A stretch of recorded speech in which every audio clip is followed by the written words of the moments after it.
I serve cold, but the Wolves and the Hawks never shiver in the snow. The Bulls keep it running, the Sox run the south, the Cubs run the north, but the Bears run the house. True Chicago sports fans got their ears to the street. Any team make a move and they never skip a beat. And in this house, this is where we be.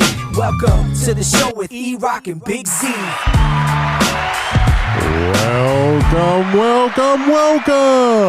Welcome to Chicago. Coming from the True Chicago Sports Fan Cave, this is the TCSF podcast with E-Rock and Big Z. Oh, yeah. Episode 84 is brought to you by 606 Media, True Chicago Sports Fans, ACSI, and Grit Clothing Company. Don't forget to go to gritclothingco.com and get your official TCSF podcast t-shirts. Search for keyword True Chicago and use our promo code TrueFan15 for 15% off your entire order. That is TrueFan15. Go and get your official TCSF shirts now. Vamos!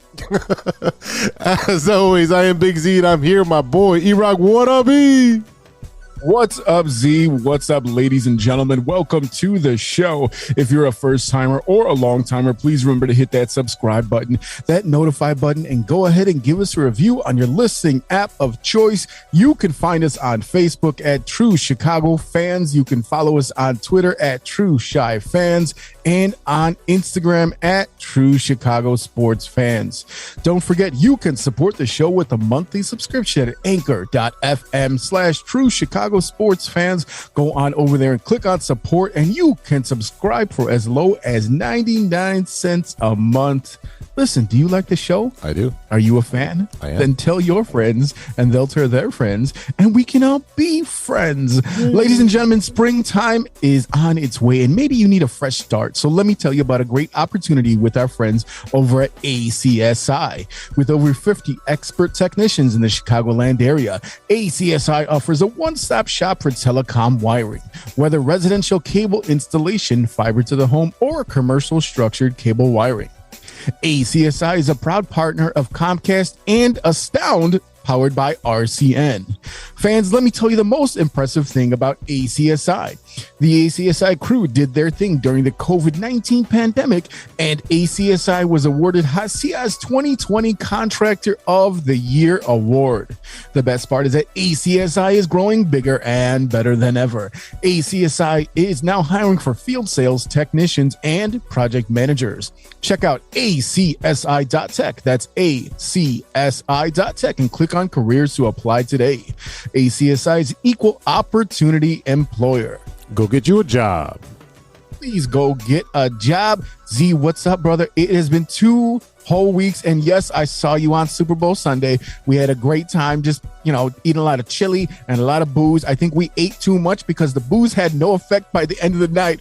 But it's actually been a whole week since I seen you, even though they didn't hear from us. So how are you doing, brother? I am doing great. Let's start off right there at the Super Bowl, our annual Super Bowl extravaganza.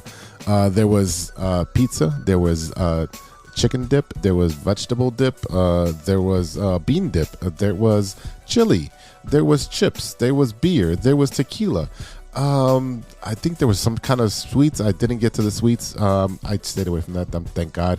But the chili was phenomenal. Thank you again for the chili. Again, I think you should be entering in chili contest because this man has a talent.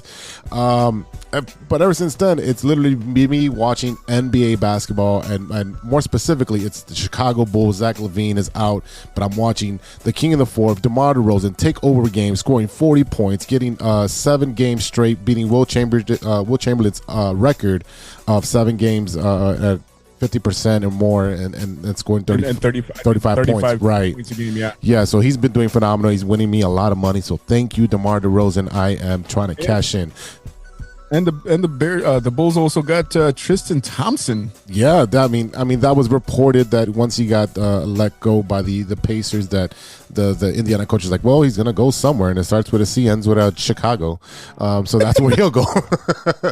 He let the cat out of the bag. He just did give no fucks. He knows Indiana is done for the year pretty much. But other than that, I caught up on some shows, the Euphorias, the Righteous Gemstones, and so forth and so on, all the HBO shows that I love love to watch. Peacemaker is done, and that's a phenomenal show. Thank God they're going to pick it up for another season. Bold. I've been bowling a couple weeks. Last couple weeks I've been bowling pretty bad. I don't know what it is. Is it the approach, the technique? I don't know what's going on, but I did bowl this morning in a tournament that I was told about last minute, and I bowled very well. I hung in there with a bunch of guys who scored 300 games.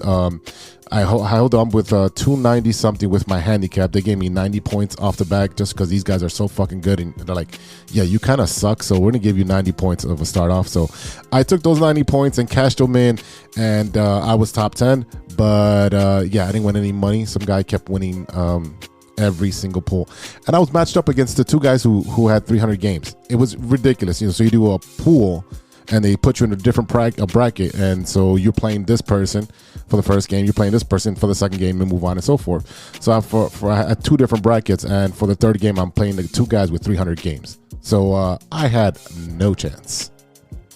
That sounds rough. It was. So after taking off a week, since the inception of the pod, it felt weird.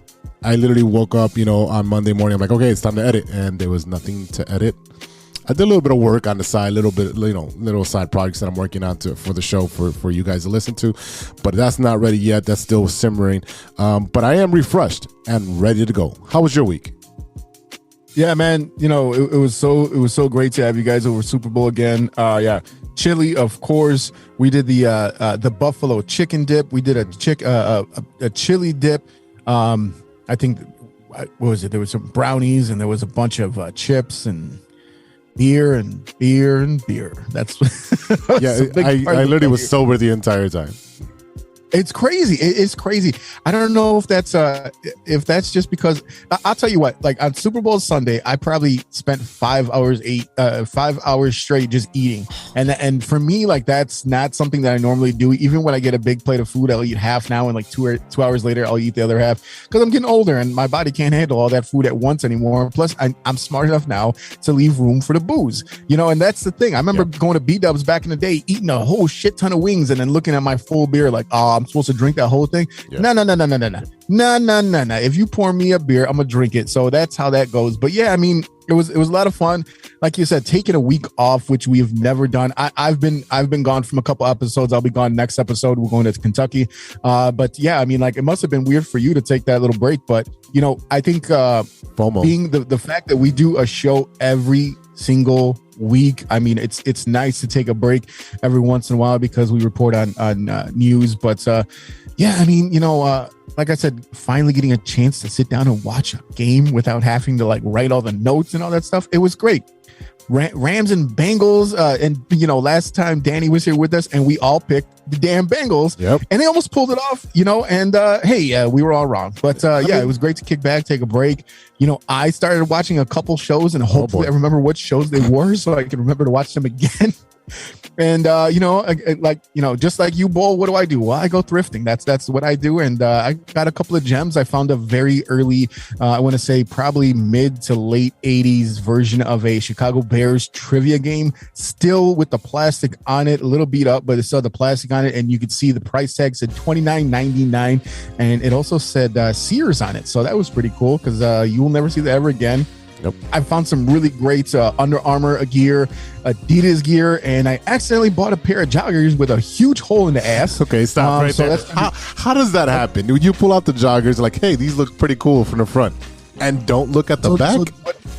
No, it was. There were 4 pairs there. It was one like a light gray pair, and I picked those up like a softer pair.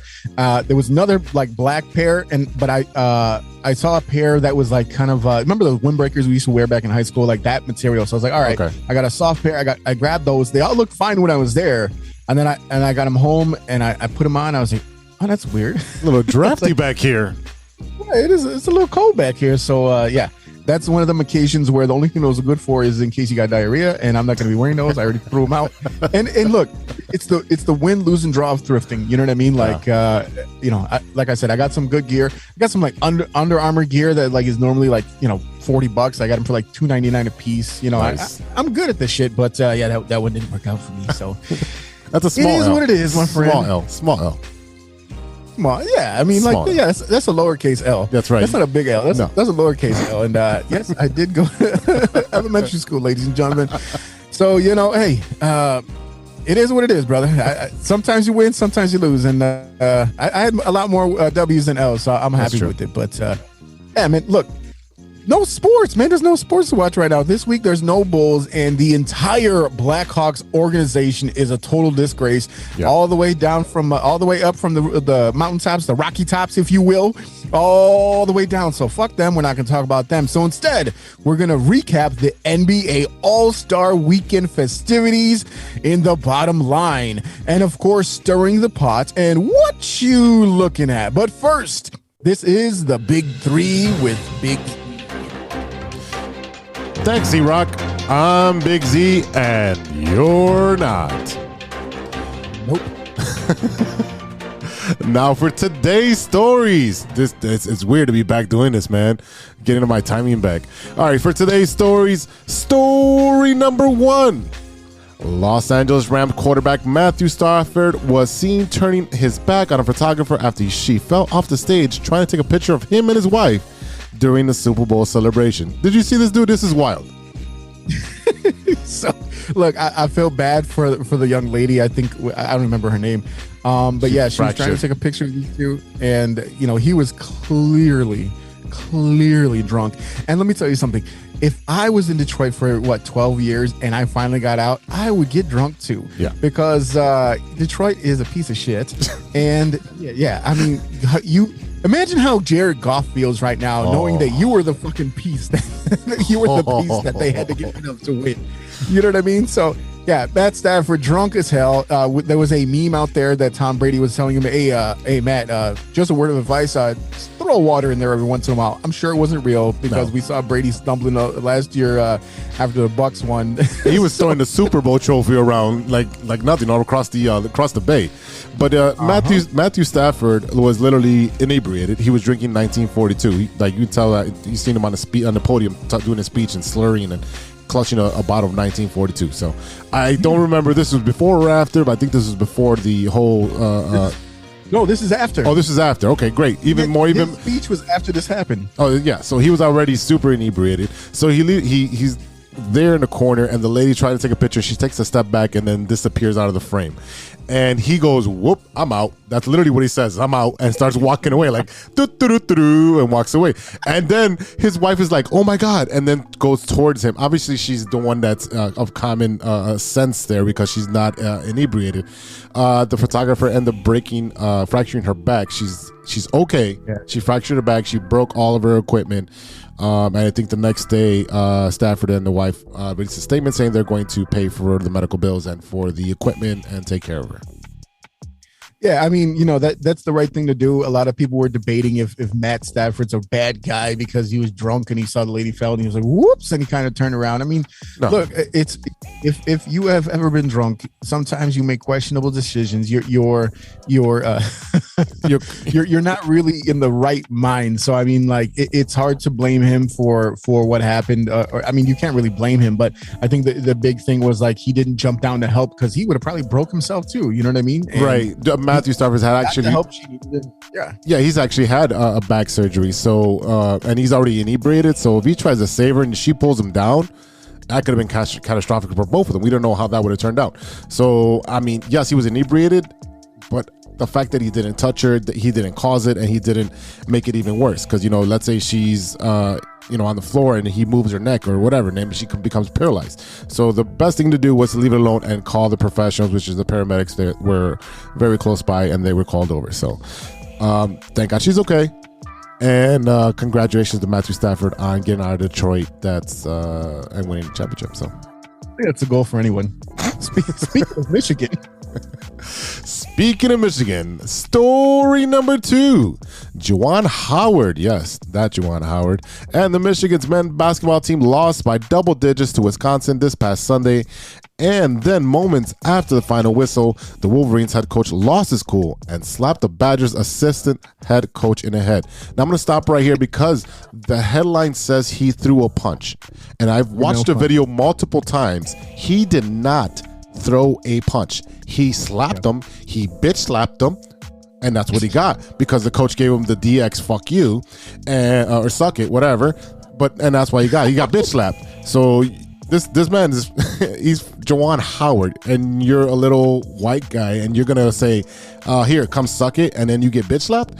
You earned that one. And I don't like the way the media is portraying him and saying he threw a punch, because that makes him look even more aggressive and the aggressive black man and be scared of him. No, he was provoked. He reacted, and he held back and slapped the crap out of him. You know, this reminds me of Charles Barkley's book, which is called Who's Afraid of a Large Black Man? And that's exactly what happened here. The media is already trying to push and say that this guy, Juwan Howard, punched him. If you actually watch the video, they kind of got into it. And it was only until after they were starting to get pulled away where he must have, the Wisconsin coach must have said something else, because that's when Juwan Howard's long ass arm came out and slapped him upside the head. So, it's not, you are correct that the media is definitely putting a different spin on this, which is not fair to him. And unfortunately, I think what's going to happen is that he's going to get suspended. I don't know how long, and I don't know if the NCAA is going to suspend him or the AD from Michigan is going to suspend him. But it's really going to be interesting what this punishment is going to be, especially with the tournament coming up very soon. Yeah, I think he probably will get like maybe 3 to 5 games. Just because he's going to be made an example out of, and it will be through the NCAA. I think the AD will say they're doing an investigation, and they'll have a conversation and go forward from there. The whole political correctness topic or statement that you want to make, so they can cover their ass. But the NCAA will lay down the gauntlet on this, because they don't want coaches fighting. Yeah, I mean, look. This is, again, my big thing about this is the thing that you mentioned was the fact that they called it a punch and wasn't a slap. It was a slap. And even like the way that the story was written, it says things got heated between the two sides, and Howard could be seen throwing a punch which turned into a slap. Joe Krabenhoft, whatever that guy's, that's the Michigan or the Wisconsin coach. I've never heard of him. I don't watch a ton of college. I actually did watch some college basketball yesterday. There was some interesting games in there, seeing Florida beat Auburn again. Auburn, number 2 team in the country, losing to Florida. And for some reason, Auburn cannot beat Florida. And I think there was a big controversy because Florida started like a dog pile on the court, and they were I don't know if they were unranked or just much lower ranked, but yeah, that was kind of interesting. Illinois winning again with Kofi Coburn out there. I'm sure they could really use IO, but I'm glad the Bulls got him. And it'll be an interesting tournament. Again, this is the one time a year that I actually watch college basketball, because early on it's hard to watch. Even college football is a little hard to watch in the beginning, but because there's so few games in football, they kind of get interesting quickly. But basketball does not get interesting until like at least the second week of February, and then we start seeing where the chips fall and who's going to be number one and the seeding and all that stuff. So I'm looking forward to the tournament, but I'm very interested in seeing what ramifications Juwan Howard is going to have going into it. Yes. I agree with you. There's watching college football or college basketball at the beginning of the season. They're all a bunch of fluff games, just to get their mojo out and so forth. But once the tournament starts, especially or with the Big Ten tournament, the SEC tournament, all that stuff, those are exciting games to watch, because then the seeding comes out and so forth, and then it comes March Madness, and it's a great time of year. Football's not that bad, because I've seen some really rivalry games first week, and you're like, oh shit, this is going to determine the entire rest of the season. Who's going to be undefeated? Let's find out. Yeah. But then they'll play at Northeastern, where I went to school, and we don't have a football team. All right, story number 3, and only Florida, bro. Only Florida. The feel-good story. It's either Florida or Ohio that have these stories. I'm telling you right now. Key West, Florida. Florida authorities arrested a reckless driver in Key West, Florida, who described himself as high and happy to police. I think Eddie knows this guy. Monroe County Sheriff's deputies pulled over Theodore John Evans. What does he have? Whatever, man. 51, just before 11 p.m. Wednesday, after receiving multiple calls saying a Toyota RAV4 was running red lights, not staying in this lane, and passing other cars in no passing zones. Deputies discovered marijuana candles, a glass pipe, and a vape pen inside Evans' vehicle. Officials have charged Evans with driving under the influence, which is a DUI, people. Don't do that. He is being held on $2,500 bail, so that's $250 to get out. Wow. Yeah, my favorite part of this story is the picture of the guy, because he looks. This sounds like a guy who. He looks like a zombie. You look like he tried weed for the first time. First of all, what is a weed candle? What is a weed candle? I'd like to know what that is. That does not. Candles are supposed to be a different scent, so they hide the smell, or at least help to hide the smell, or combine with it so it doesn't smell as bad. And the thing is too is with them vape pens, you can't. It's not like you lit it, so you could just keep going till that sucker's done. It ain't like a joint or a blunt or anything like that. You just keep going. So this sounds like a guy, 51 years old. Hey, Theodore John Evans down on the farm. Well, he must have been farming for some weed because he got busted. And that was, man. Look, let's not pretend like people and like let's not pretend like we didn't know a lot of people that spent their high school years and their 20s driving around smoking weed because you couldn't do it in your house. Yep. When it was illegal, when it was frowned upon, you that's what you did. So I mean, this is not a new thing, but you don't get a Dewey off it because you know what you're doing. I mean, come on, bro. Well put. You know what you're doing with, so you don't get a Dewey. I mean, come on. I mean, look, if you smoked back in high school, you knew the best spots to hide it. You know what I mean? I still remember some of my favorite spots in my car and with my 2002 Dodge Stratus. I mean, I remember the hiding spots I had in that joint. I mean, come on. Just what are you doing? Like I said, this sounds like a guy who just got the idea. Everything everywhere is legal now for the most part. You go to a dispensary, you can order it online. And this sounds like this reminds me of like being like 17 and getting drunk off Bacardi for the first time. You don't do that, or at least you do. You got to stay home. And that's why I to this day I cannot drink Bacardi. No, well, to this day. No. I mean, unless it's like this. No, because I put Donku in my pina colada. I don't put Bacardi. I put Donku. Anyway, stay away from the Deweys and make sure you know what you're doing. Look, hey, I'm gonna tell you a quick story. My guy Roger, who passed away a couple years ago, who graduated with us from Lane, he was in the memoriam. I feel like a lot of people didn't know him, but he had a really bad car accident when we were seniors, and he was pretty busted up. So this is back in 97, 98, and he was on a ton of painkillers. And he used to love to play basketball, and he was never really the same. So he smoked weed all the time, and I remember going to his house. We went to White Castle before this. Okay, Harold and Kumar. Listen, this is the summer after graduation. We sat upstairs in the room, and we're watching basketball on a big ass tube TV. And over the course of an evening, and I mean midnight to like 6 a.m., we polished off an entire handle of Bacardi. In the morning, when his mom comes upstairs and finds me passed out on the floor and the whole bathroom covered in fucking White Castle puke. And at that moment, I said, I'm never drinking Bacardi again. And everybody has that one booze they can't drink. I look at a bottle of Bacardi and I start heaving. So whoever the fuck left this bottle in my house, come and get this shit. First off, I just want to say, I'm glad you gave up the Bacardi and not the White Castle. Oh, yeah. Hell no. You didn't blame the White Castle. Good job. Yeah, because the White Castle has a lot of different purposes, like you said, Harold and Kumar. Let's go. Oh, man. I'm Big Z, and that's news to me. We'll be right back after a word from our sponsors.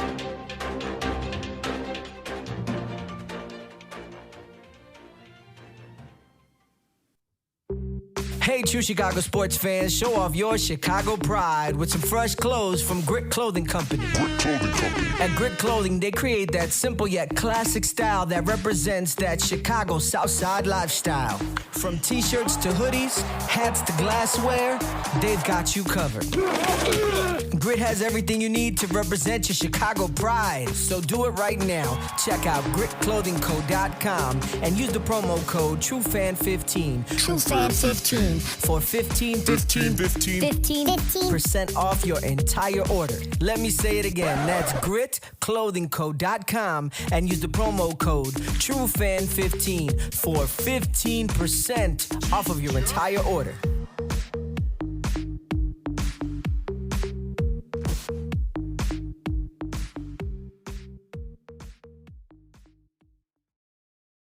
So much to do, so much to see, so what's wrong with taking the back streets? You'll never know if you don't go. You'll never shine if you don't glow. Hey now, you're an all-star. Get your game on, go play. Hey now, you're a rock star. Get the show on, get paid. And all that glitters is gold. Only shooting stars. Welcome back to the TCSF podcast with E-Rock and Big Z. Yeah.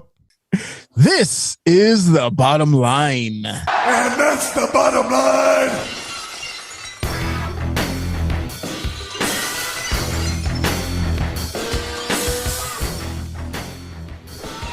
In this segment, we discuss the biggest Chicago sports topic of the week, and this week it's Slim Pickens. But it's All-Star Weekend in the NBA, baby. So we take a look at this weekend's festivities and we debate what the best All-Star game is. E, what's your bottom line this week?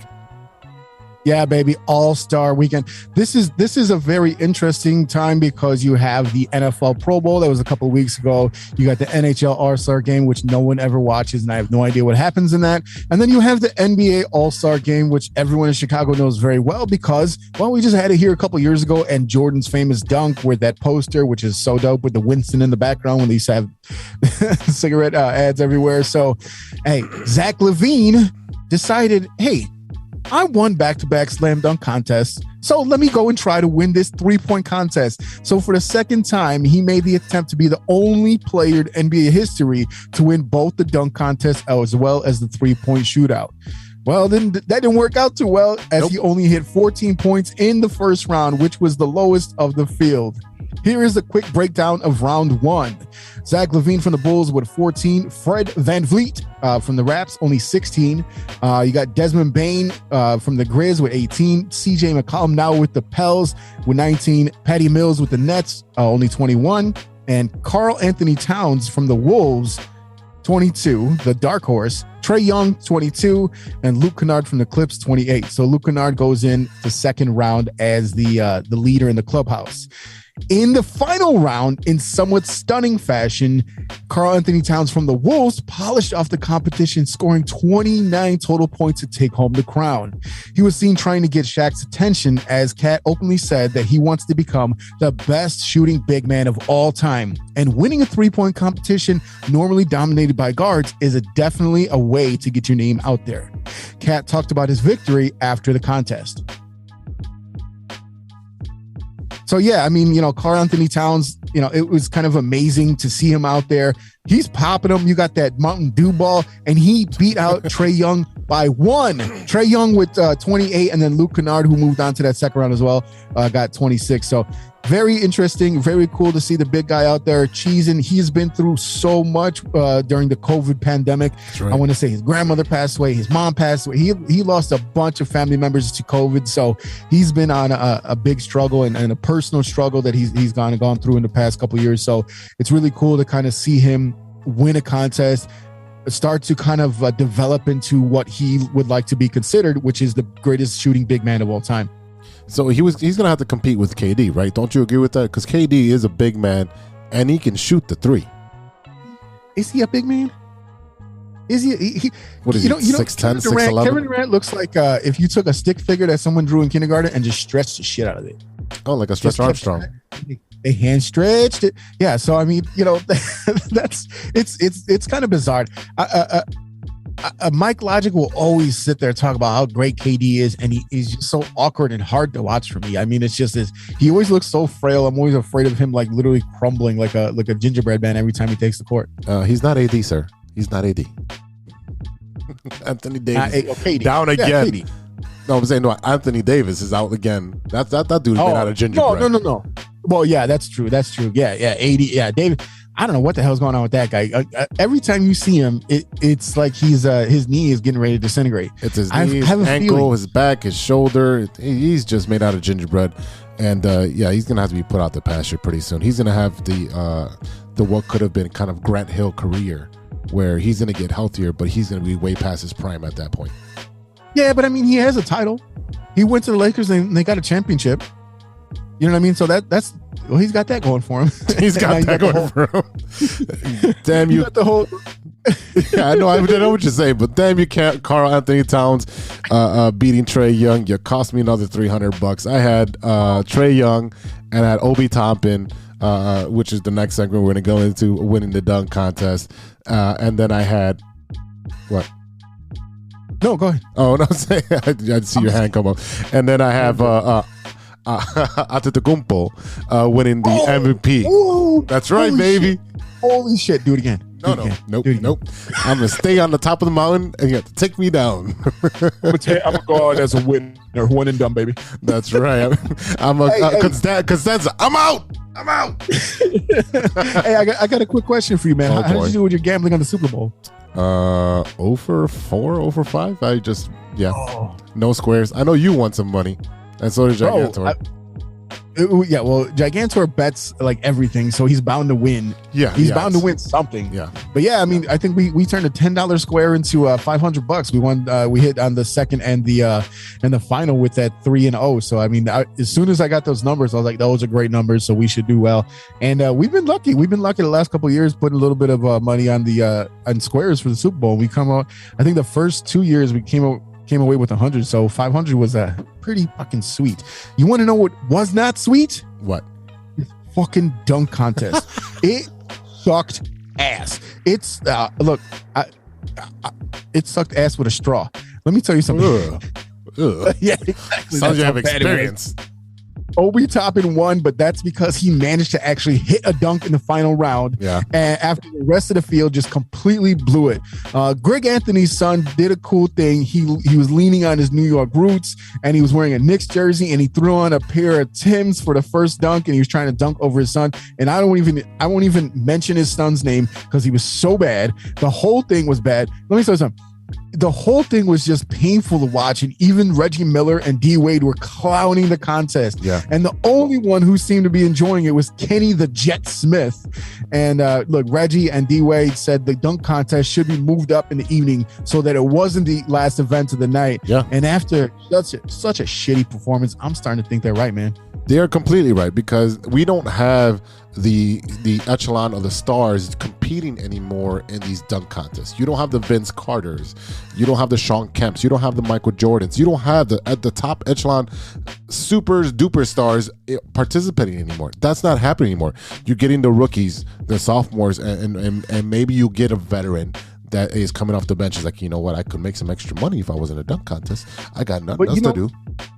There's a reason for that though, because like the biggest stars in the game right now are not dunkers, they're shooters. The biggest stars in the game are Steph Curry and whoever can sit there and pop Trae Young. The guys that can pop them threes, those are the biggest stars in the NBA right now. The guys that you expect to see these high-flying dunks out of, they're the older generation. And it was only like 6 years ago when Zach LaVine and Aaron Gordon were out there doing their thing. So I mean, like, I think that you really need to work on creativity. I think the hardest thing is that it's just like technology. The further you go in time, the better technology gets and the quicker technology advances, right? So the problem is that you've had so many dunks after all these years that how do you be creative to make something new? At this point, you're kind of emulating old dunks that happened, and that's kind of what Obi Toppin did. His big thing, he lost last year, and the big thing was that, and they even talked about it on the broadcast, was that he just had no force in his dunks. Like, you'd expect him to get up there and like slam it down, and he went up there and kind of like did that thing where they almost throw it into the hoop there, right, versus like actually slamming it. And it was just, I don't know. There was potential there, but there was very little execution. And I think one of the things that they said on the broadcast was that these are guys that dunk in game. They're good in game dunkers because you already worked up a lather. You're running down the court. You're at full speed. This and that. Versus like, oh, I'm just gonna come over here from the 3-point line from the side and try to come up and do this thing where I hit the backboard. I mean, it was bad, man. It was hard to watch. And look, my favorite thing of this whole thing, Joakim Noah went on the radio on Friday, and they talked to him about what he's doing right now and what if he's going to go to Cleveland, his favorite place to vacation, if he's going to go to Cleveland to go see the All-Star game. So my favorite thing to come out of this was, and I don't know if this is real or not, but someone photoshopped a picture of Joakim sitting on the at the press conference with Benny the Bull next to him, and the tweet from Benny the Bull says, "This was the Cleveland of dunk contests," and I couldn't agree more. Yeah, this was definitely the Cleveland Steamer. Yeah, so I mean, yeah, One thing that we would like to pass along, we talked about KD a little bit there, but just today, Shams Charania tweeted that the grandmother of Kevin Durant passed away this morning. Wanda Durant announces Kevin Durant, named one of the greatest 75 players of all time, will no longer attend the 75th anniversary team ceremony this evening at the NBA All-Star Game as the family is mourning. So we do send out our condolences to Kevin Durant and his family. It's a difficult thing to lose your grandmother, especially I'll tell you what, especially in the black community, because that is the matriarch of your family. So, I feel bad for him because I know what that's like. I still miss my grandmother every day. So, I hope that I best wishes to them. Yeah, condolences to the Durant family. All right, so let's talk about All-Star games. So I'm going to recap all four of them, the four major ones, and then E is going to give me his favorite one. So this might be surprising because I have not talked to him about this prior to recording, and I think I know which way he's going to go, but let's do this. All right, number one, MLB. The MLB All-Star Game, known as the Midsummer Classic. The weekend includes an All-Star Futures game, the MLB All-Star Celebrity Softball Game, the Home Run Derby, the MLB All-Star Game on Sunday night. Okay, that's the MLB. Number two is the NBA, which everybody's been watching this weekend. The NBA is they've changed their format. Captains draft from a pool of All-Stars that are voted on by the fans. It's no longer Eastern Conference versus Western Conference. So you have Team LeBron versus Team Giannis. I'm not going for it. Nice try. And so they had to draft from the pool of All-Stars that were chosen by the fans. So that's what happens with the All-Star Game, which is happening as we're recording. There's a celebrity game, which I did not even watch. I don't know why. I just saw that some couple clips on TikTok.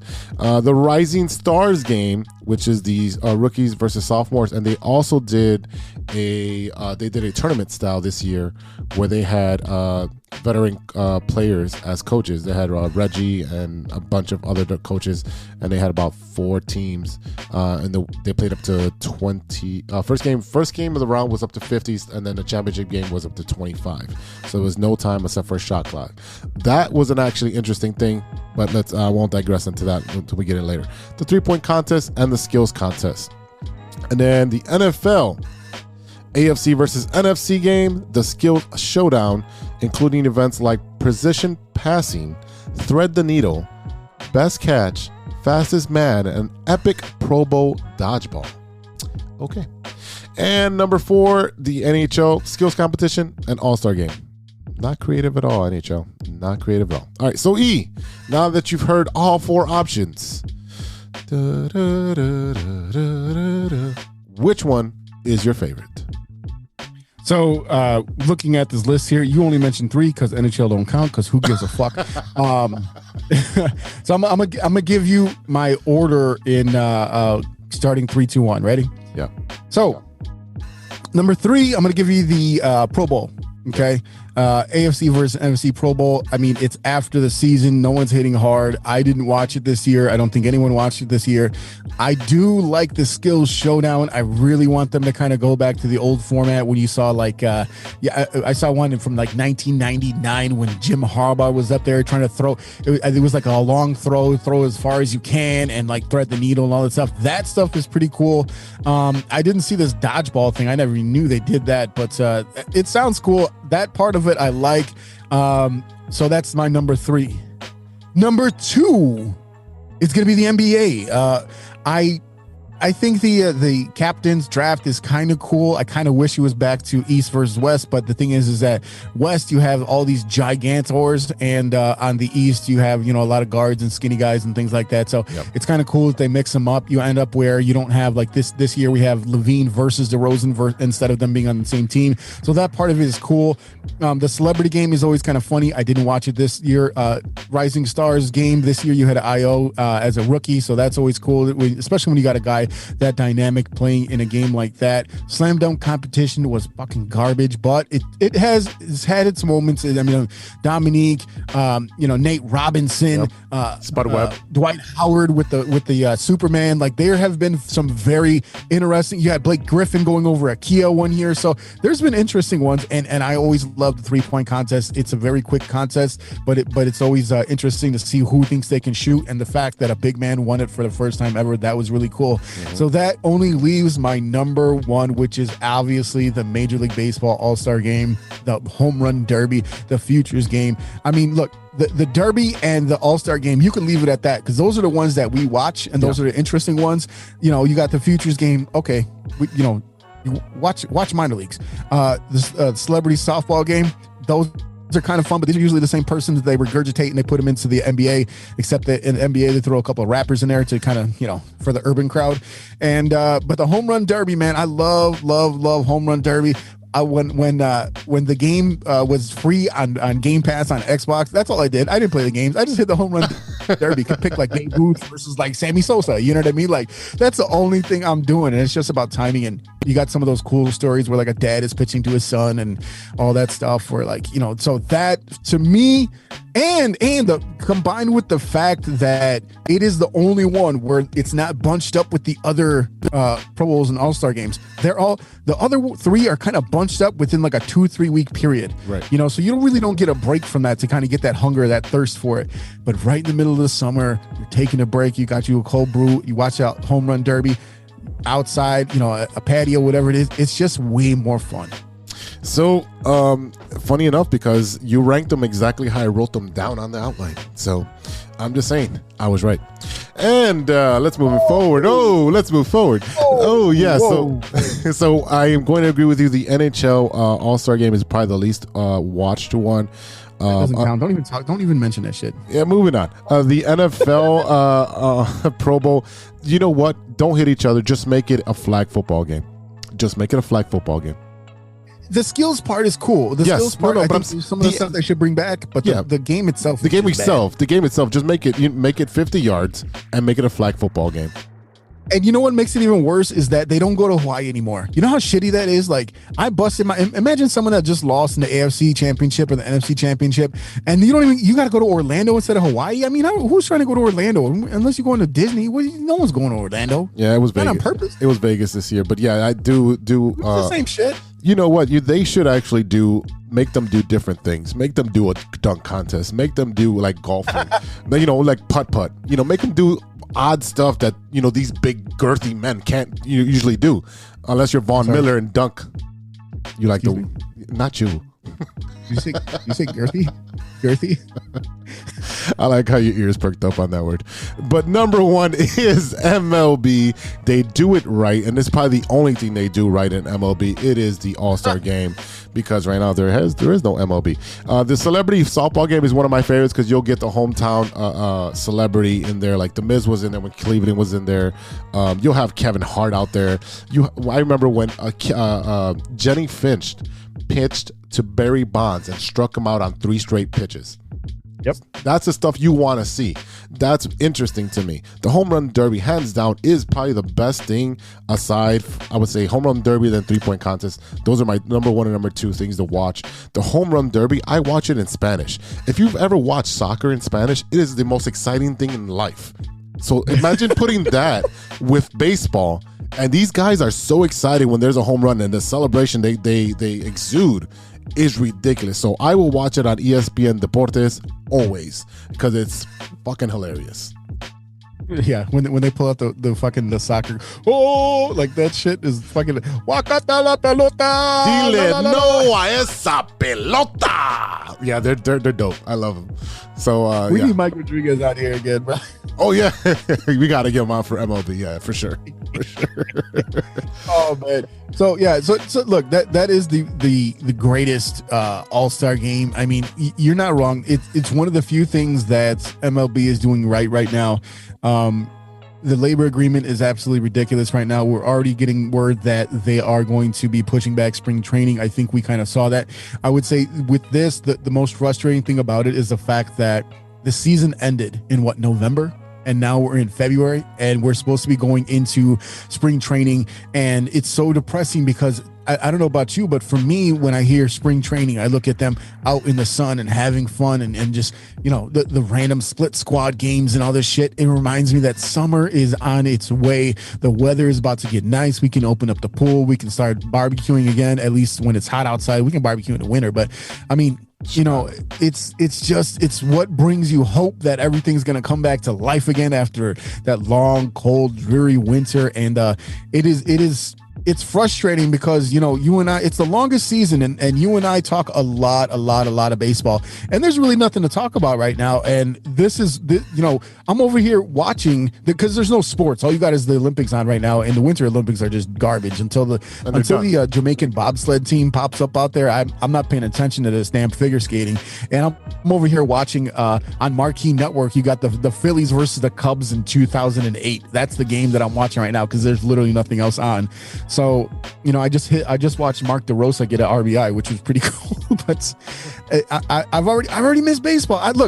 I'm over here with my Cubs in the background, my Cubs hat on, and I'm missing White Sox baseball even. Yeah, I definitely miss baseball. It's like you said, once spring training comes around, that, the weather is going to change. Things are looking forward. It's kind of like the passage of everything, the sunlight coming back and you feeling good. It's such a good feeling when you hear pitchers and catchers are reporting. And the first inter-squad game is March 21st. And this and that. You know what? Everything's going to be pushed back. And right now, the ones that are suffering the most are the fans. Yeah, it is the fans, and I've seen a lot of people say, I quit baseball. No, you fucking don't. Shut up. Like, if you're passionate enough to tell me that you're going to quit baseball, that's because you love watching baseball. You love that time of year. I mean, coaching softball, I think I look forward to that as well. And it's the American pastime. It's the thing, you go straight from football season to baseball season. And basketball, I love basketball. I don't give a fuck about hockey. But to me, those are like the fillers. Those are the fillers that you do and you watch and you pay attention to while you're waiting for football and baseball to happen. And the fact that right now I have to watch Marquee Network and watch a game from 2008 because I cannot get any reports about, hey, the Cubs just got Carlos Correa, and hey, look, Marcus Stroman is there, and who are are the Cubs going to go after Anthony Rizzo? Well, there's a chance, and now they both sides are going to have the designated hitter, and who's going to go where, and what's going on with Chris Bryant. All this shit, I should be hearing about that right now. Yep. Not hearing about them. Oh, they walked in and they were walked out in 15 minutes. Nope, I don't like it. They don't even discuss it anymore. So what were you all doing all these months when you guys should have been negotiating? Did you sit there and purposely wait until it was go time and then hope the other side would fold? I mean, I don't understand what the fuck the problem is. Yeah, that's pretty much what's going on. Is the owners are just going to hold out because they have all the power and everything's favored in their corner. So they're like, we can just wait. We can just wait because we still get our TV money, and we'll figure out the advertising money after that. But they get their check at the beginning of the year, just like the NFL does for their for the TV deals. So speaking of TV deals, I wanted to ask you this because you are the Cub fan in the group. The Chicago Cubs are in talks with the media giant Sinclair Broadcasting to launch a streaming service for customers without cable TV or satellite subscription. Will you buy a streaming service that shows your Cubs games? I don't need to. I mean, here's the thing. I get it if you are out of market. That's a beautiful thing that you're actually able to watch your games. But I mean, I'm in the local market. I don't need to. It's part of my package. It's one of the few things. I have Comcast and I have the sports package, which is like $10 more, and I think $5 to get Red Zone. So I get all the sports channels, and I got Red Zone for $15 on top of my basic cable package. I don't need it. You know what I mean? Personally, I don't. But I imagine if I was someone that completely cut the cord, then I might be interested in that, and I would pay for it. I mean, you think about, like, again, 162 games. I mean, I'd pay for it if I'm trying to watch that much baseball. And I mean, like, considering the fact that we do a sports show, I think I would want to be informed. I mean, I watch Sox games on the cable too. So I mean, I would say that, especially for someone out of market, it would probably be well worth the value. I think MLB is opposing it just because of the financial status of the Sinclair company. But to speak on that, I think the MLB package that people buy and they can watch, teams out of market, they should allow you to not be blacked out. If you're paying that much money, you should not be blacked out to watch something on an app that you're paying for monthly. No, that right there is frustrating. There should never be a time where your local team is blacked out. It's just weird. I don't really understand what the purpose of that is. I don't know what you trying to force. I guess you're trying to force people to go to the game, and I know that the Jaguars for a while in NFL they would sit there and says we are blacking out the game until we have a certain amount of tickets sold. Yeah, and look, I understand it. I understand why you would do that. I don't like it. But I get the concept of it. But I mean, like if I didn't have access to watch the games and that was my way to watch the game, I would pay the money for it. Yeah, definitely. All right, so we just went off the tangent just because we haven't been here in 2 weeks, so we threw out the outline just out the window. Yeah, I mean, whatever, man. We do whatever we want. We own this place. Yeah, that's right. What y'all gonna do? You ain't gonna listen to turn it off. But guess what? You won't turn it off because you'll just wait till you hear what we got next. And that's the bottom line. And that's the bottom line.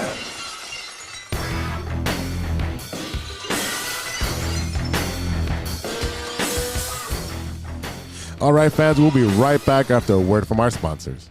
We all know that 2020 was no joke. And with an ever-changing world climate, many people are looking for a new opportunity. Guys, are you looking for a career that rewards effort and makes you feel valued as a team member? Let me tell you a little about our friends at ACSI. ACSI is a certified RCN business agent. They provide the same RCN services with a personalized touch. Their sales and technician teams work hand in hand, ensuring your experience will be smooth and pleasant. Gone are the days of being transferred from one person to the next. At ACSI, they handle everything from start to finish. It's never been so easy to get internet service. ACSI is a growing Chicagoland company that encourages personal growth and rewards perseverance. As they expand, they're looking for passionate, responsible, and honest professionals to join their team. A career with ACSI means you will be part of a hardworking, flexible, and dynamic team that is a leader in the installation of cable and internet services in the Chicagoland area. Best of all, ACSI was awarded Hacia's 2020 Contractor of the Year Award. Are you ready to grow with a local Chicago company on the rise? Check out acsi.tech and click on careers to get started. That's acsi.tech and click on careers. Hey guys, this is Mike Deportes and you're listening to True Chicago Sport Fan Podcast.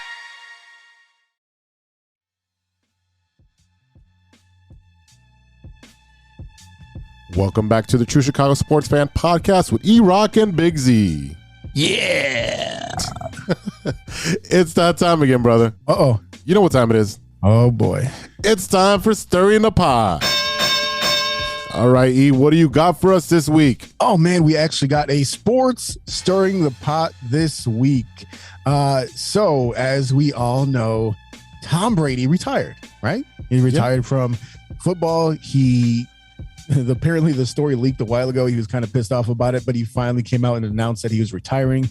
He thanked all of his coaches over there with the Bucks, and he, for some reason, he didn't initially thank his boy Belichick or anyone from the Patriots, which was a little bit odd.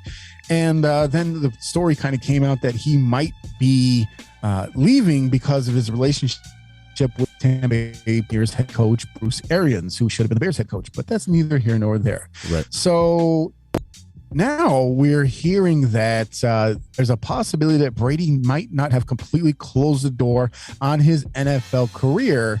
And there's a little bit of rumblings out there with Jimmy G leaving the 49ers that Tom Brady might be going over to San Francisco. So this week I ask you, is there any chance that Tom Brady goes to San Francisco, or is he going to stay, quote unquote, retired?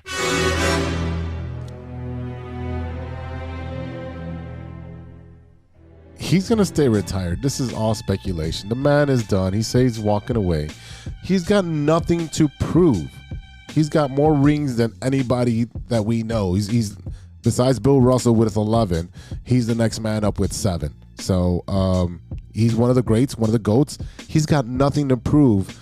And if he comes back, what if he gets hurt where he's can't provide for his family? He's got generational wealth, but can't be with his family, can't be the man to be a father to his kids and to be a husband to his wife. There's nothing to prove. He's got his marketing team building up his brand. He's on commercials. he's got nothing to prove. He should stay his ass home and enjoy his beautiful Brazilian wife. I would. So look, sure you would. Yeah, I mean, look. If you don't know, Brady has more Super Bowls as an individual player than any franchise in NFL history at 7. There is no franchise in NFL that has 7 Super Bowls. Okay, so he is the sole owner of that. Anyway, look, he grew up a Niners fan. I mean, like his family is from Northern California. You know, I think there's a photo out there of him wearing a Niners jersey or a shirt when he was like 4 years old when they won in the 1981 NFC Championship game. There is a lot of speculation here, and I think that's a part of it. And he also said that he would play until he was 45 years old, which will not happen until next season. So, I mean, here's the thing. Did you ever think that he was going to leave the Patriots? No. His final year with the Patriots, he won a Super Bowl. Right. Okay. Then he goes to Tampa and he wins a Super Bowl, and that's how he got to his 7. So I don't know, man. I don't know. I think he also has 1 year left on the deal at Tampa. So right. I mean, they would have to make a trade. It would have to be like a Jimmy Garoppolo to Tampa for Brady. And because right now, because he's quote unquote retired, it would be to the rights to Tom Brady, not the actual player, because he's not currently in the NFL. And with the league year coming up soon, I believe in March, then they would have to kind of finish filing the paperwork and become officially retired and so on and so forth. So I don't think it's going to happen. That's my gut, but you know, it's Tom Brady. And like I said, you never thought he was going to leave the Patriots. So you never know, man. I mean, this is interesting because you can almost parallel his career to LeBron. When you look at how long they've been able to play, how healthy they've been throughout their career. LeBron has never really had a major injury. Tom Brady did have the knee injury years and years ago that let Matt Castle somehow make a bunch of money because they still did pretty well, and he got the Chiefs to give him a bunch of money for no good reason. But yeah, I mean, I don't know if Brady's completely committed. He could be doing what a lot of these guys do, like Shaq did, just bounce around looking for a spot. And it's possible. I don't see it happening, but I see the possibility, and I won't count it out until we see that he's officially retired. Okay, so the question would be, does Tom Brady put the cherry on the top to put San Francisco over?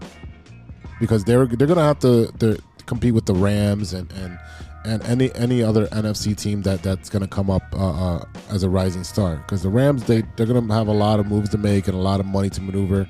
So we don't know if they're going to be back in the Super Bowl. And football is probably one of the hardest ones to be back in the Super Bowl. But is Tom Brady the cherry on the top that pushes San Fran into the upper echelon? That's the question. Well, I mean, the thing is that if Tom Brady was on that team this year, they would have been in the Super Bowl, because the Niners could have won that NFC Championship game if it wasn't for Garoppolo. He was the one that put that final nail in the coffin with an interception. Yep. You know, so I mean, like, they could have been, if Tom Brady was there, they could have went to the Super Bowl. You know, and I would take Tom Brady and the 49ers with that team right there, with how strong that team is. You know, with George Kittle and Debo and all these players they got over there, I would have taken them over the Bengals for sure. You know, if they had Tom Brady, they're beating the Bengals. I mean, I think that the San Francisco defense would have beat the Bengals as well, just because the offensive line for the Bengals was just like literal wet paper. Everyone was getting through. So again, it's hard to say, because Tampa was the favorite to win a Super Bowl because of the all-star team that is assembled there. And then with Tom Brady being, you know, at the helm and calling the plays and saying everyone's going to be held accountable to Tom Brady's standards, which is fine. But they didn't win. Oh. So it's not for sure. I mean, look at the old timers like Elway and Brett Favre and all these guys that went to different teams. Some of them didn't make it. The one I can really think that made it was Peyton Manning.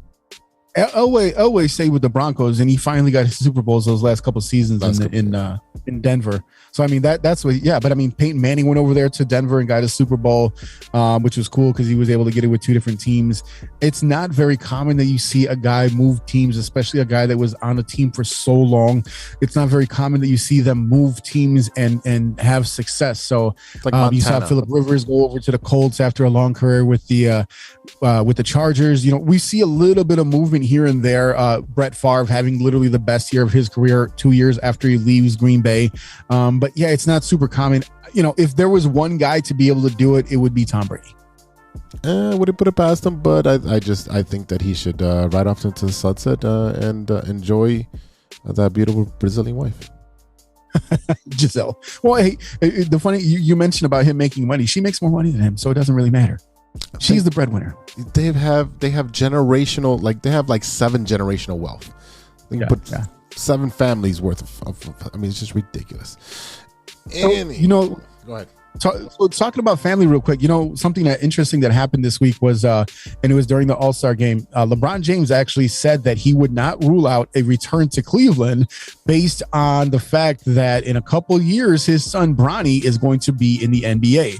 I believe he's a junior in high school right now, so it would be at least 2 years before he reaches the NBA with that 1 year of college, assuming that rule stands. And he said that he wants his final year he wants to play his final year in the NBA with his son. Now, the one other thing that he said was that it's not about money at that point, but really it is about money, because no matter where he goes, no matter where his son goes, if he's out of his contract with the Lakers, it's going to be a lot of money, because wherever let's say his son gets drafted by the Kings, and that's basically a guarantee that LeBron James is coming to the Kings. All of a sudden, you're going to have this gigantic influx of money, because everyone's want to be able to see LeBron James play in the NBA with his son in his final season. So you can't tell me it's about money right there. What do you think about that? Because he's clearly the GM of every team that he ends up on. So do you think that? I mean, what do you think about this overall? I like the sentiment, the nostalgia of saying, hey, I'm going to be the first father-son combo in the NBA. We're going to, wherever he goes, it's not about the money. I want to play. I think it's great. But just like you said, everywhere he goes, he wants to be the GM. There's a GM in place for a reason. Players should not be GMs. So if let's say he does go to Sacramento, and then he says, well, yeah, you drafted him, but I also want this player, this player, this player, this player. You're only going to be here for 1 year. I get that you're gonna make us millions upon millions with your sales of jerseys and people coming in to watch the game at the new stadium that's empty right now. But you're not gonna mortgage your next 10 years for that 1 year. I'm not gonna let him be the GM. Yes, you are. Because guess what? If LeBron James comes over to your team and you have shit on the team, because we look at what happened with the Kings and the Pacers this year, the Pacers traded Sabonis' son, I don't even know, his Demontis or something like that, Arvydas Sabonis' son, over to the Kings, and that's how they got Tristan Thompson, and that's when Tristan Thompson got released from the Pacers. But right now we are seeing for the first time in history several second generation NBA players. Like I talked about before, you have Greg Anthony's son in the league. You got Steph Curry and Seth Curry. You got Peyton. Jordan's kids suck the basketball. You got what I'm talking about, Gary Payton Jr. Son. Who? Gary Payton Jr. Yeah. So I mean, you're seeing a influx of second generation NBA players. When I think about MLB, you had Ken Griffey Jr. and Sr. playing together. That was pretty cool, but you don't see it. It's the same thing you're seeing in the MLB. That is something that's been around for a long time. But you see players like Vlad Jr., Bo Bichette, the other guy, I forget the other one that's up in Toronto. So you're seeing Eric Young Jr.'s played in the league. Prince Fielder after his dad was in the league. So I mean, I feel like in baseball it happens a lot more often. You see a few cases in the NFL. DK Metcalf when his dad was on the Bears on the line, the Terrence Metcalf. So you see that a little bit, but in the NBA, it's not really a thing where you see a father and son play together, because in the NBA, a lot of times, because the roster is so small, you will flame out early. I think it's a very interesting concept. I would definitely be on board to watch this happen. If I was a fan of any team in the NBA, I would absolutely want this, because guess what? You know what LeBron's going to do is try his best to get his and him and his son an NBA championship in his last year and his son's first year. So you let him come in there and you let him do whatever the fuck he wants and you ride that wave. And now what you do is you create a fan base that's going to be built on upon the fact that LeBron's there and LeBron's son is there. So absolutely, you let him do whatever the hell he wants and you build it up from there and you just reap the benefits. Just keep going. The fact that imagine the Sacramento Kings all of a sudden have a jersey that says James on the back and it's either Bronny or LeBron. I mean, come on, man. You take that all day, especially for like a secondary franchise like the Kings or, I mean, even the Pacers, which are not getting that much attention, or, you know, the Charlotte Hornets, or, you know, something like the Pelicans, any of these teams that are looking for like, you know, a spark to get the fans really interested. Yeah, you got your random players that are okay for those teams. But I mean, imagine like Michael Jordan and his son just showing up on the Knicks one day. You know what I mean? Like, it'd be amazing. No, because fuck the Knicks. I'm saying if you're a Knicks fan, you knucklehead. No, I get your point. I just, as a business person looking at it financially, like you got to crunch the numbers, and I mean, you would make so much money from that year. And think about the fact that when you go to Tampa right now, let's say if you went to Tampa 3 years ago, there's still people driving around with that 2000, the year 2000 Tampa Bay Buccaneers champions license plate. That shit goes on forever in these smaller teams. Look, I see you looking back there for the Tampa Bay Bucks helmet in your studio. That's right. But that's what I'm saying is that people hold on to that shit forever. Yeah, you know, so true. I mean, you know what I've been seeing more and more lately in thrift stores is Blackhawk stuff, and that's because of their scandal. But look, 2010, 2013, 2015, championship. You ride that wave. And I promise you, any team that would manage to get LeBron and his son on the same team, allow them to do whatever they want, ride the wave of the merchandise that you're going to be able to reap the benefits of for the next 15 years.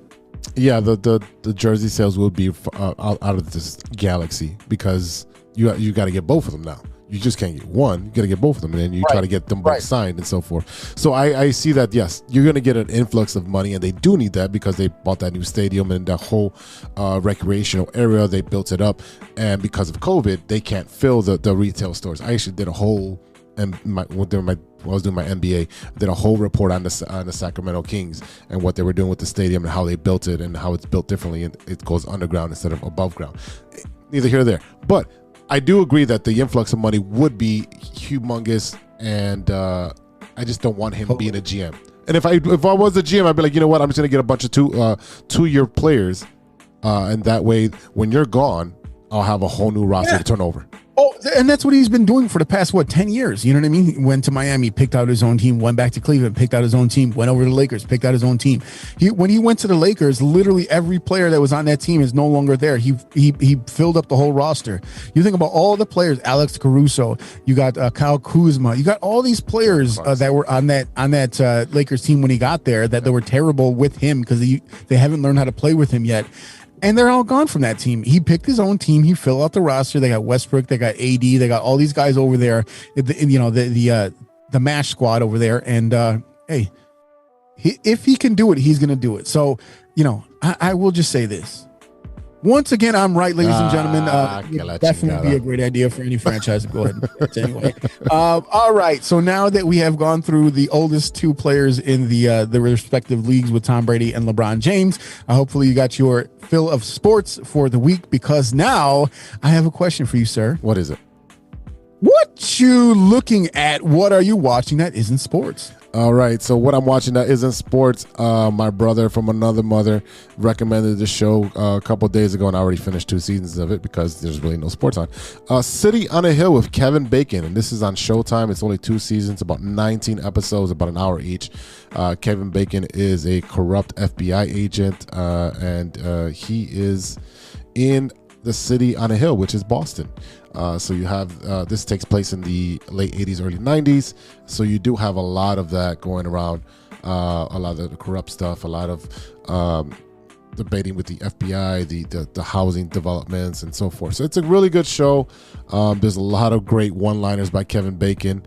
You could see how he's such a good actor. You hate his character, and that's what he's doing. That's how I know he's doing a good job. And then the other show is one of nostalgia from the 90s. Play that music. Yep. That's it.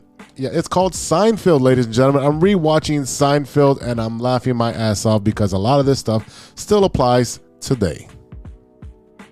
Yeah, I mean, what are you talking about? You watching Seinfeld?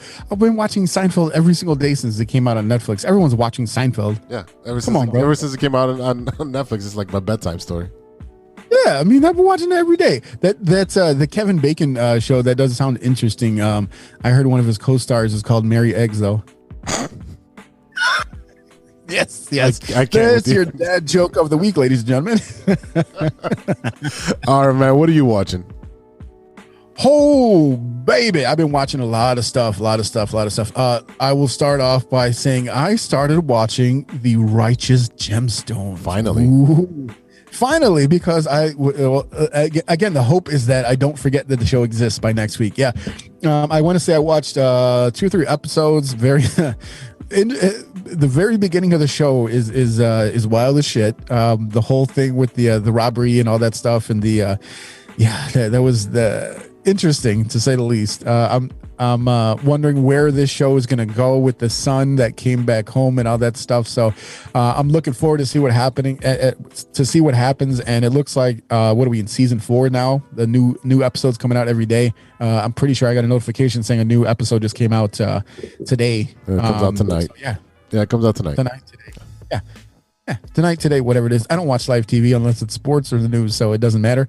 Also, new Netflix comedy special by Ali Wong. It is called Don Wong.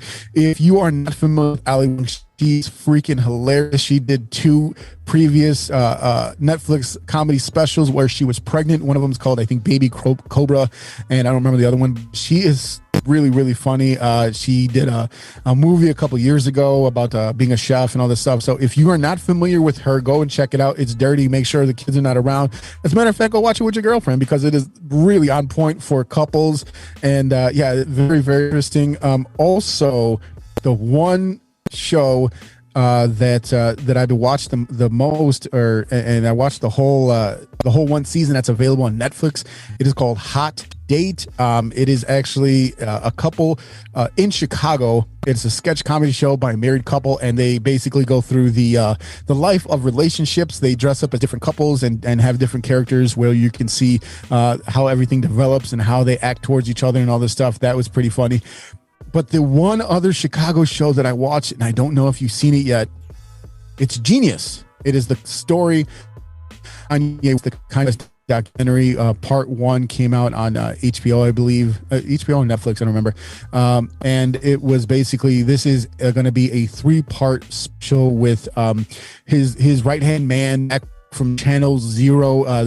He originally was a comedian, and he became a documentarian, following around Kanye with the camera and all that stuff. Okay. You can kind of see Kanye, the early roots of Kanye.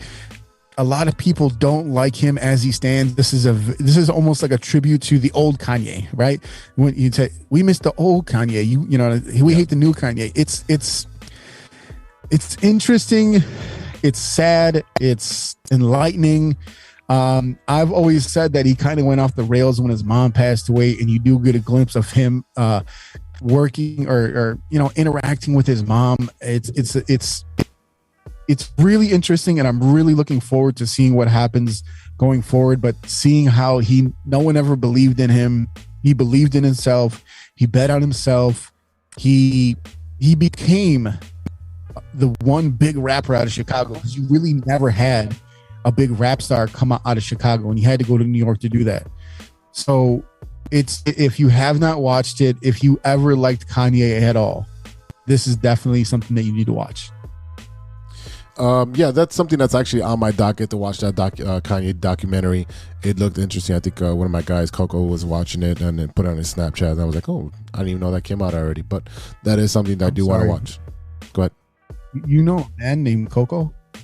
Yeah, that's his nickname. I don't know why he has a name named Coco, but his nickname is Coco, and he's a barber. And it's a man. It is a man. Okay. I just wanted to make sure. It is 2022, man. No judgments here. Love is love. Yeah, there's a lot of stuff that's coming out that I do want to watch. The new Batman should be coming out pretty soon, and that's something I'm gonna watch in the theaters. I don't go that much to theaters unless it's like a big movie. I did finish The Peacemaker, and I think you'll love that because it's got that dirty, raunchy comedy that's right up your alley. And I did, yeah, you, and you have like 17,000 shows that you started at. That I just recommend and you still haven't finished. So, Boardwalk Empire. And I still have to finish. I watched. I did finish Boba Fett. And I gotta talk to Gigantor to break down the entire Star Wars freaking thing because there's so much going on there. Still haven't watched that yet. I there's like 5 of the Disney Marvel movies and shows that I still have to catch up on. Yes. And I don't know what's stopping me. It just I forget that they're there because I don't watch Disney that often unless it's Encanto, and we decide we're not going to talk about Bruno, and that's all we ever do. And like I said before, I says I don't understand how the family that does not talk about Bruno can't shut the fuck up about Bruno, because good Lord, man, leave that man alone. Leave him alone already. Stop talking about him. Stop. He don't want it. Hey, just leave him alone. Just leave him alone. That's why he's hiding, man. That's right. Yeah. I mean, there's you got plenty of shows that I want to watch, and eventually one of these years I will. So yeah. Anyway, I know you got somewhere to go tonight. I hope you have a lot of fun with the Mikey O Comedy Show. That's right. I'm sorry I couldn't be there with you. We got too much stuff going on here. I got stuff to get ready for next week. So unfortunately, ladies and gentlemen, I will not be here next week. You get to miss me for a whole week, but our good friend Mike Logic is going to fill in for me. So that should be a lot of fun. Talk some NBA and see what direction he thinks the Bulls are going to go in. Yeah, it'll be fun to have Mike on just because he's our basketball go-to guy. He talks all NBA, and it'd be nice just to pick his brain because I don't watch, like I can watch an MLB game. It doesn't matter if it's like the Brewers and the Orioles. I can watch that game. But with the NBA, there's some games I just can't watch. I can't watch like Sacramento versus New Orleans. I'm like, I can't watch that crap. Yeah, well, neither can Sacramento or New Orleans fans, and that's why that's why they have a problem right now. So anyway, I need to finish watching this 2008 game with the Phillies and the Cubs. So guess what? That is it for today. Thank you. Thank you so much for listening. A big thank you to our sponsors, 606 Media, True Chicago Sports Fans, ACSI, and Grit Clothing Company. Don't forget to go to gritclothingco.com and get your official TCSF podcast t-shirt. Search for keyword True Chicago and use our promo code TrueFan15 at checkout for 15% off of your entire order. That's TrueFan15. Go and get your shirts right now. And don't forget to visit our Danny and his crew at acsi.tech and check out the career sections to start an exciting new career in the communications industry. Go to acsi.tech. That's acsi.tech and click on careers to apply today and get your 2022 started off right. Shout out to our friends at the Summitus and Summit podcast with Coach Mo and Justice. Check them out on your favorite streaming platform now. And don't forget to check out the Shy Native Radio podcast, now available on all major platforms. Mike Logic, Ideal, Throw MC talk about sports, movies, and all types of ill shit. Go and check them out. And don't sleep. Mike Logic's new album, as I was saying, is now available. Check out mikelogic.bandcamp.com, miclogik.bandcamp.com. Logic the K is back, so go and get your copy right now. Shout out to our friends Ronesh, Panic, Serious Beats, and Custom Made for the beats we play on today's show. Check out paniconthebeat.com for all your Moleman merch and gear, and make sure you check out this absolute fire collaboration between Serious Beats and Custom Made. Their new beat tape, Treasured Paintings, is available now. Check out SeriousXBeats.com. That's SeriousXBeats.com, and go and check them out. Don't forget to check us out on social media. You can find us at True Shy Fans on Twitter. That's at True CHI Fans on Twitter and on TikTok. Find us on Facebook, Instagram, YouTube, Spotify, and reach out to us. Hit the DMs. Give us your Stirring the Pot recommendations, your movie recommendations, and tell us how much you love the show because we want to hear it, baby. You can also hit us up at True Chicago Sports Fans at gmail.com.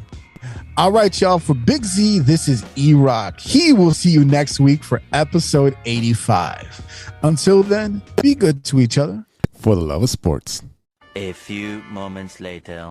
You have a lot of incest. That's real. Shut your mouth. Lover boy. Nature versus nurture, Lodge. Nature always wins. I think he's on steroids.